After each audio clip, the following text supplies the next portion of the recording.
Hello दोस्तों, welcome back to my channel myself Sunil.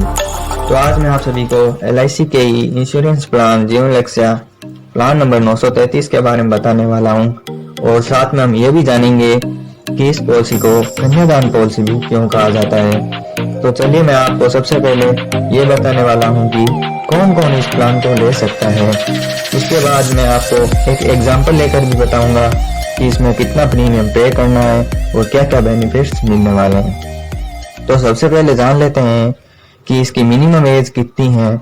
इसकी minimum age है 18 साल, यानी इस इंश्योरेंस प्लान को लेने के लिए कम से कम उसकी उम्र 18 साल होनी जरूरी है। 18 साल से कम का व्यक्ति इस इंश्योरेंस प्लान को नहीं ले सकता। और यहाँ पर ये कोई जरूरी नहीं है कि मैरिड हो या अनमैरिड, 18 साल से अधिक का व्यक्ति इस इंश्योरेंस प्लान को ले सकता है। यानी एक पिता अपने बच्चों के लिए इस प्लान को ले सकते हैं। और हम बात करते हैं इसकी मैक्सिमम एज की, तो है 50 साल, यानी 50 से अधिक के व्यक्ति इस प्लान को नहीं ले सकते। पॉलिसी टर्म है 13 साल से 25 साल तक और प्रीमियम पेइंग टर्म है पॉलिसी टर्म से 3 साल कम, यानी कि हम जितने साल की पॉलिसी लेंगे उसमें 3 साल तक के लिए प्रीमियम पे नहीं करना है। मान लेते हैं हमने 25 साल पॉलिसी टर्म चूज किया है जिसमें आपको 22 साल तक ही प्रीमियम पे करना है। और अब बात कर लेते हैं मिनिमम सम एश्योर्ड की, तो वो है 1 लाख, यानी कि कम से कम 1 लाख का बीमा कराना जरूरी है, उससे कम का नहीं करवा सकते। अब बात करते हैं मैक्सिमम सम एश्योर्ड की, तो उसकी कोई लिमिट नहीं है, यानी कि हम जितना चाहे उतने का बीमा करा सकते हैं।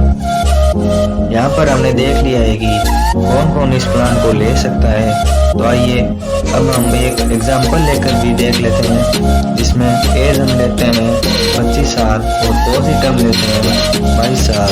तो प्रीमियम पेइंग टर्म रहेगा 19 साल और उसके बाद हम सम एश्योर्ड मान लेते हैं 10 लाख, यानी 10 लाख का बीमा आप यहाँ लेना चाहते हैं।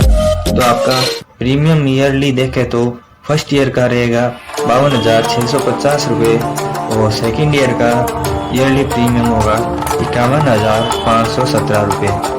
और आप पॉलिसी का प्रीमियम मंथली, क्वार्टरली और हाफ ईयरली पे करना चाहे तो भी आप चूज कर सकते हैं। ने उम्र मानी थी 25 साल, तो आपको अगले 19 वर्षों के लिए प्रीमियम पे करना, यानी कि जब तक आपकी एज 44 वर्ष हो जाएगी तब तक प्रीमियम पे करना है और बाकी के 3 वर्षों के लिए प्रीमियम ऑफ हो जाएगा। अगर हम टोटल देखते हैं कि आपने इन 18 सालों में कितना प्रीमियम पे किया है, तो लगभग 9,80,000 का प्रीमियम आपने पे किया। जब आपकी एज 47 वर्ष हो जाएगी तब आपके पॉलिसी की मैच्योरिटी हो जाएगी और जब आपकी पॉलिसी की मैच्योरिटी होगी तब आपको लगभग 21,62,000 रुपये का अमाउंट मिल जाता है, जिसमें 10 लाख का सम एश्योर्ड होता है, 10,12,000 का बोनस होता है और 1.5 लाख रुपए का फाइनल एडिशनल बोनस होता है। ये सब मिलाकर आपको लगभग 21,62,000 रुपये का अमाउंट यहाँ पर मिल जाता है। तो इस एग्जांपल में तो हमने देखा था कि अगर पॉलिसी होल्डर की डेथ नहीं होती है तो मिलने वाले बेनिफिट्स क्या थे। आइए अब इस एग्जांपल में देखते हैं कि अगर पॉलिसी होल्डर की डेथ पॉलिसी के दौरान हो जाती है तो आपकी बेटी का कन्यादान कैसे होगा और मिलने वाले बेनिफिट्स क्या होंगे।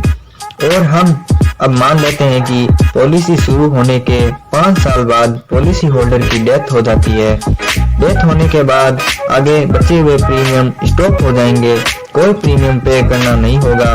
उसके बाद हर साल आपके सम एश्योर्ड का 10% आपके नॉमिनी को मिलता रहेगा, यानी कि हर साल नॉमिनी को 1 लाख रुपए मिलते रहेंगे जब तक मैच्योरिटी नहीं हो जाए। अगर देखें तो 70 साल का मिलाकर 70 लाख रुपए आपको मैच्योरिटी से पहले ही मिल जाते हैं। और अब मैच्योरिटी का टाइम आ जाता है। मैच्योरिटी पर आपको 110% सम एश्योर्ड का जो होगा 11 लाख रुपए और बोनस मिलेगा 10,12,000 रुपए का और फाइनल एडिशनल बोनस का होगा 1.5 लाख रुपए। तो यहाँ पर सभी को मिलाकर 22,62,000 रुपए आपको मिलेंगे। इस पॉलिसी में हमने 2 एक्स्ट्रा बेनिफिट्स ऐड किए हैं। पहला है टर्म राइडर और दूसरा है एक्सीडेंटल बेनिफिट राइडर, जो कि दोनों ही मिलाकर इस पॉलिसी को और भी बेहतरीन बना देते हैं। दोस्तों, मैंने जो बेनिफिट्स आपको बताए हैं वो तो आपको मिलेंगे ही, और इसके अलावा अगर पॉलिसी होल्डर की डेथ नॉर्मल होती है तो उसके नॉमिनी को 10 लाख रुपए मिलेंगे टर्म राइडर के, और अगर पॉलिसी होल्डर की डेथ एक्सीडेंट से होती है तो आपको यहाँ पर 10 लाख रुपए और मिलेंगे। तो दोस्तों, हम देखते हैं कि डेथ के दौरान 20 लाख रुपए मिल जाते हैं, और इसके साथ हर साल 1 लाख के हिसाब से मैच्योरिटी तक 17 लाख रुपए मिल जाते हैं, और मैच्योरिटी के दौरान 22,62,000 रुपए मिलते हैं। तो दोस्तों, मैंने जो 2 राइडर्स आपको बताए हैं वो आप अपनी पॉलिसी में ले भी सकते हैं और नहीं भी ले सकते हैं। अगर पॉलिसी के दौरान पिता की डेथ भी हो जाती है तो भी बेटी का लालन पालन, शिक्षा और उसकी शादी भी अच्छे प्रकार से हो सकेगी, यानी उसके लिए रुपए मिलते रहेंगे। इसीलिए इस पॉलिसी को कन्यादान पॉलिसी कहा जाता है। पिता न रहने पर भी बेटी का कन्यादान होगा। कहता हूँ आपको LIC का जीवन रक्षा प्लान समझ आ गया होगा। तो दोस्तों, जाते जाते चैनल को सब्सक्राइब करना ना भूलें और वीडियो को लाइक भी जरूर करना। तो मिलते हैं नेक्स्ट वीडियो में।